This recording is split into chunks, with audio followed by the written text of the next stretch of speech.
సుప్రీంకోర్టుకు వెళ్ళినప్పుడు ఇప్పుడు సిబిఐ పిటిషన్ వేసినప్పుడు ఆవిడని ఎలా కేసు నుంచి ఎలా తప్పిస్తారు మా వాదన వినకుండా అన్నప్పుడు సుప్రీంకోర్టు చాలా కీలకమైన వ్యాఖ్యలు చేసింది. అసలు సిబిఐ వాదనలు వినకుండా ఏ రకంగా కేసు నుంచి ఆవిడ వేసిన పిటిషన్ ప్రకారంగా తప్పిస్తారని చెప్పేసి, మరి ఇప్పుడు అదే హైకోర్టు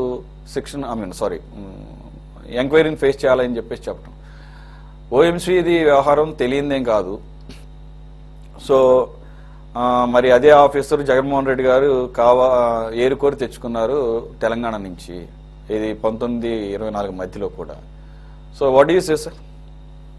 ఇప్పుడు సురేష్ గారు ఓబులాపురం మైనింగ్ కేసు గురించి ఇప్పుడు నాకన్నా ఎక్కువ మీరే చెప్పేశారు. ఆయనకి శిక్ష పడింది, ఆ శిక్ష మళ్ళీ హైకోర్టు సస్పెండ్ చేసింది. ఇప్పుడు మళ్ళీ అదే కోర్టు ఏసీబీ కోర్టు ఏమో అదే సిబిఐ కోర్టు ఏమో ఒక విధంగా చెప్తే హైకోర్టు ఈవిడేమో ఈవిడ మీద కేసు తీసేసింది. మళ్ళీ సుప్రీంకోర్టుకు వెళ్తే సుప్రీంకోర్టు ఎంక్వైరీ చేయమంది. మళ్ళీ అదే హైకోర్టు లేదు మీరు ఎంక్వైరీని ఎదుర్కోండి అంటుంది. న్యాయ వ్యవస్థలో ఇప్పుడు మనం న్యాయ వ్యవస్థ గురించి ఏం మాట్లాడినా రేపు మిమ్మల్ని నన్ను కూడా న్యాయ వ్యవస్థ గురించి మాట్లాడారని చెప్పి లోపలేస్తారేమో. న్యాయ వ్యవస్థలో ఏంటి అనేది మనం ఎవరో చెప్పలేం. ఎందుకంటే అక్కడ ఉన్న జడ్జి గారి విచక్షణ వారి ప్రకారం వాళ్ళు ఏదైతే అనుకుంటారో అక్కడ ఉన్న రూల్ పొజిషన్ బట్టి వాళ్ళు చేసే పరిస్థితులు వెళ్ళిపోతున్నాయి. అలాగా నిజంగా ఈ రోజున అదే హైకోర్టు గతంలో తీర్పు ఇచ్చిన పరిస్థితి, ఈవిడ్ని ఆ కోర్టు నుంచి ఇచ్చేసేసి అక్కడి నుంచి సుప్రీంకోర్టుకి వెళ్ళినప్పుడు, సుప్రీంకోర్టు మళ్ళీ హైకోర్టుకి వెళ్ళినప్పుడు హైకోర్టు నిజంగా తప్పు చేసి ఉంటే ఎంక్వైరీ ఎదుర్కోమని చెప్పి చెప్పొచ్చు.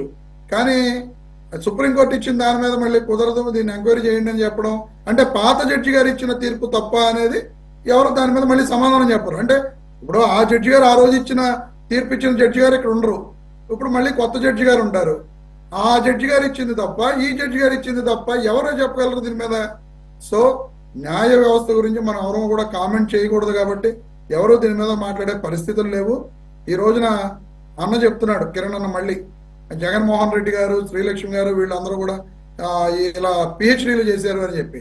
మరి ఆయన మర్చిపోయారేమో, తెలంగాణకు సంబంధించిన అడ్వకేట్, సీనియర్ అడ్వకేట్ రామచంద్రరావు గారు చంద్రబాబు నాయుడు గారికి న్యాయ వ్యవస్థలో ఉన్న ఘనత గురించి ఎన్ని రకాలుగా మాట్లాడారో నా నోటితో మళ్ళీ నన్ను చెప్పమంటావా కిరణ్ అన్న? మళ్ళీ నీకు తెలిసే ఉంటుందని నేను అనుకుంటున్నా.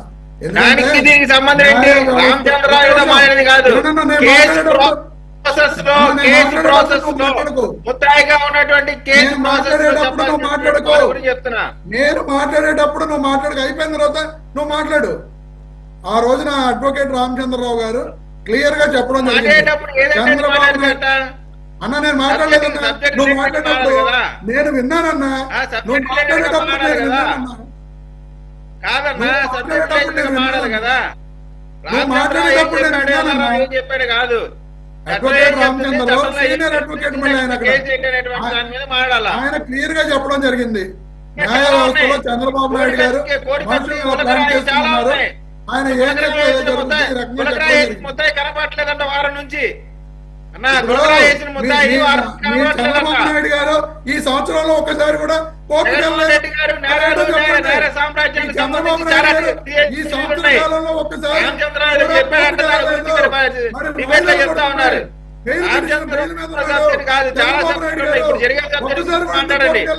మీరు చెబితే మేము వింటాం, మీరు చెబితే మేము వింటాం.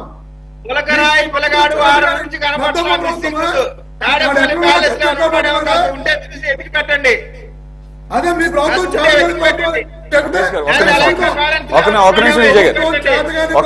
విజయ్ కిరణ్ గారు ఒక్క నిమిషం. రమేష్ గారు, చంద్రబాబు నాయుడు గారు 1 year నుంచి దేనికి సంబంధించి సార్? ఇప్పుడు ఎవరికైనా సరే కేసులు ఉన్నప్పుడు ఆటోమేటిక్ గా వాయిదాలు వస్తూ ఉంటాయి, వస్తాయి రావా? వాయిదాలు పడతా ఉంటాయా పడవండి కేసుల్లో? మీరు దేని గురించి చెప్తున్నారు? చెప్పండి దేని గురించి? చంద్రబాబు నాకు ఇప్పుడు కేసు ఉందండి, 1 సంవత్సర కాలంలో చంద్రబాబు నాయుడు గారికి ఏ కేసు గురించి మాట్లాడుతున్నారు మీరు? ఏ కేసు నేను చెప్తున్నా, ఎవరికైనా సరే ఒక కేసు ఉంటే ఖచ్చితంగా 1 వాయిదానో 2 వాయిదాలో వస్తాయి. ఇప్పుడు కిరణ్ గారు అన్నారు, వీటన్నింటిలోనూ జగన్మోహన్ రెడ్డి గారు, శ్రీలక్ష్మి గారు పిహెచ్డీలు చేశారని అన్నారు కాబట్టి నేను ఆ విషయం చెప్తున్నా. చంద్రబాబు నాయుడు గారి మీద మద్యం కేసు ఉంది, స్కిల్ స్కామ్ కేసు ఉంది, inner ring road, outer ring road case ఉంది. ఈ రకంగా వాడి జోలికి వెళ్ళొద్దు కిరణ్ గారు, వాడి జోలికి వెళ్ళొద్దు ఇప్పుడు. కాదు రమేష్ గారు ఒక్క నిమిషం. రమేష్ గారు ఆగండి సార్. సార్ మీరు దేని గురించి మాట్లాడుతున్నారు? 12 సంవత్సరాలుగా బెయిల్ మీద బయట ఉండి 5 సంవత్సరాలు ముఖ్యమంత్రిగా ఉండి నేను వెళితే చాలా ఇబ్బంది అవుతుంది, ఖర్చు అవుతుంది ఎక్స్చెక్కర్ అని చెప్పేసి ముఖ్యమంత్రిగా ఉన్నప్పుడు ఒక వాయిదాకి వెళ్ళినప్పుడు జగన్మోహన్ రెడ్డి గారి గురించి మీరు మాట్లాడతారా? లేదంటే ఆగండి ఒక నిమిషం. ఆల్రెడీ ముఖ్యమంత్రి పదవి కోల్పోయిన తర్వాత 13 నెలలు 14 నెలలు అవుతుంటే ఈ 14 నెలలు కూడా ఒక్కసారి కూడా కోర్టు మెట్లెక్కని జగన్మోహన్ రెడ్డి గురించి మాట్లాడుకుందామా? 12 సంవత్సరాలుగా బెయిల్ మీద ఉన్నటువంటి జగన్మోహన్ రెడ్డి గారి గురించి మాట్లాడుకుందామా? 43,000 కోట్ల రూపాయలు ఈడీ అటాచ్మెంట్ లో ఉండి ఒక్కొక్కటి ఇప్పుడు మారుతుంది అనుకోండి, వేరే విషయం. నేనేమంటున్నానంటే అది ఎప్పుడు ఒకే రకంగా ఉండదు. ఒక్క నిమిషం ఆగండి. ఇప్పటికీ 11 ప్రతిపక్షం కాదు సార్. కాదు ఇప్పుడు చంద్రబాబు నాయుడు గారు కోర్టుకి అప్పీర్ కాలేదనేది ఎక్కడన్నా కాదు, కోర్టుకి అప్పీర్ కాలేదని చెప్పేసి ఎక్కడన్నా మీరు ఎక్కడి నుండి తీసుకొచ్చారు? కోర్టుకి అప్పీర్ కావట్లేదు చంద్రబాబు నాయుడు గారు సంవత్సరం నుంచి అని చెప్పేసి మీరు ఎక్కడి నుండి తీసుకొచ్చారు? ఇప్పుడు సంవత్సరం నుంచి ఆయన కోర్టుకు వెళ్ళలేదు చంద్రబాబు నాయుడు గారు. అవును కోర్టుకి అప్పీర్ అవ్వాలి. అవును సార్, కోర్టుకు రమ్మంటే వెళ్తారు, లేదా వాళ్ళ తరపున లాయర్లు వెళ్తారు. అవును సార్, అలాగే జగన్మోహన్ రెడ్డి గారు కూడా కోర్టు రమ్మంటే వెళ్తారు. ఎప్పుడు వెళ్ళారు సార్? 5 సంవత్సరాలు ముఖ్యమంత్రి ఉన్నప్పుడు నేను రానన్నాడుగా. ఆయన రానన్నాడు కదండి, వెళ్ళలేదు కదా. అదే కారణం చెప్పాడు కదా. 3,000 ఏం చెప్తారు సార్ చంద్రబాబు నాయుడు గారు? ఇక ఇట్లా వాదిస్తే ఏం చెప్తాం సార్? వాదిస్తున్నారు సార్ నాతోటి. కాదు సార్, 5 సంవత్సరాల పాటు నేను ముఖ్యమంత్రిగా ఉంటే నేను రావడానికి కుదరదని చెప్పేసి అన్నమాట వాస్తవం కదా జగన్మోహన్ రెడ్డి గారు? పిలిస్తే కోర్టులు అలౌ చేసింది, పర్మిషన్ ఇచ్చింది.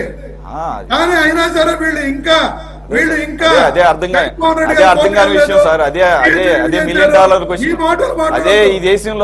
అదే సార్, ఈ దేశంలో చట్టం ఒక్కొక్కరికి ఒక్కొక్క రకంగా పనిచేస్తుంది అనేది అర్థం కానటువంటి విషయం సార్. బాజీ గారు, సురేష్ గారు, ఇప్పుడు ఆ సబ్జెక్టు చంద్రబాబు నాయుడు గారు వెళ్ళారా కోర్టుకి, ఈయన వెళ్ళాడా అనేది ప్రజలకు తెలుసు.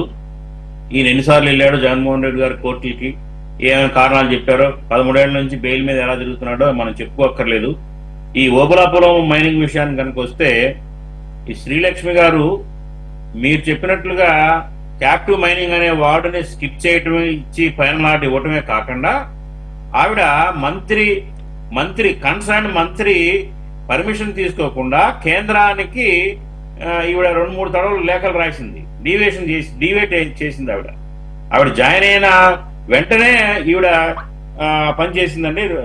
ఈవిడ ఎప్పుడు జూన్ 2006 జూన్ 7వ తేదీన బాధ్యతలు తీసుకుంది. దాని తర్వాత వెంటనే ఈ ఏదైతే అంతరాగ గంగమ్మ కొండ అట్లాగే మల్లమ్మ కొండ అనే 2 ఊళ్ళల్లో మైనింగ్ కి, క్యాప్టివ్ మైనింగ్ అనే దాన్ని స్కిప్ చేసి మామూలుగా ఆర్డర్ ఇచ్చేసింది ప్రలోభాలకు లొంగి. ఫలితంగా ఆయన రకరకాలుగా విధ్వంసాలు చేసుకుంటూ పోయాడు గాలి జనార్దన్ రెడ్డి. తర్వాత ఆయనకి 7 ఏళ్లు జైలు శిక్ష పడింది. మరి రీసెంట్ గా ఆ జైలు శిక్ష కూడా అమలు చేయొద్దని చెప్పేసి హైకోర్టు నుంచి ఉత్తర్వులు రావడం జరిగింది. నేనేమంటానంటే, ఇప్పుడు ఈవిడ సిబిఐ కోర్టు రిజెక్షన్ అయింది, తర్వాత హైకోర్టు తీర్పు మీద మళ్ళీ సుప్రీంకోర్టులో సిబిఐ వేసింది, సుప్రీంకోర్టు తిరిగి హైకోర్టులో మొన్న మే 25వ తారీఖున చేసినప్పటికీ కూడా ఎక్యూజన్ నెంబర్ 4 గా ఉన్న ఈవిడ ఎక్యూజన్ నెంబర్ 1 మీదే ఏమీ లేదు కేసు. ఇప్పుడు ఎక్యూజీ 1 గాలి జనార్దన్ రెడ్డి, ఎక్యూజీ 2 శ్రీనివాస్ రెడ్డి ఆయన బంధువు, వీళ్ళ మీదే కేసులు లేవు. వీళ్ళు బయటకు వచ్చేసారు. అంతకుముందు ఈయనతో పాటు 5గురిని అరెస్ట్ చేశారు. తర్వాత సవితా ఇంద్రారెడ్డి గారు కూడా, ఆవిడ పేరు కూడా ఈ కేసులో ఉంది.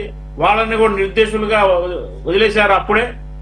ఇప్పుడు తాజాగా గాలి జనార్దన్ రెడ్డి గారికి శిక్ష పడదు, ఆ 7 ఏళ్ల జైలు శిక్ష కూడా స్కిప్ అయిపోయాడు దాని నుంచి. సో ఈవిడికి ఏం పడుతుంది? కాబట్టి ఏంటంటే ఈ కేసు నిలవదు, ఆవిడకేం శిక్షలు పడవు. ఆవిడ ఏంటంటే ఎంతసేపటికి కేసుని ఫేస్ చేయకుండా, ఆవిడ విచారణని ఫేస్ చేయకుండా తప్పించుకునే మార్గాల కోసమే ప్రయత్నం చేసుకుంటా వచ్చింది. ఇప్పుడు ఆవిడకి తప్పదు. ఫేస్ చేయాల్సిందే. ఫేస్ చేసినా ఆవిడకి ఏం నాకు తెలిసినంత వరకు ఈ కేసు నీరు గారిపోయినట్టే అర్థమవుతుంది. కాబట్టి ఏంటంటే ఈ కేసులో మనం భవిష్యత్తులో కూడా ఇంకా వేరే వేరే ఫలితాలు మనం చూడలేము సురేష్ గారు. ఇది నీరు గారిపోతుంది, డైల్యూట్ అయిపోతుంది ఖచ్చితంగా. జాయినింగ్ బాజీ గారు, రమేష్ గారు అండ్ విజయ్ కిరణ్ గారు. ఇది వాటి టాప్ డిబేట్. మరో అంశంతో మళ్ళీ కలుద్దాం. Stay tune to city 24/7.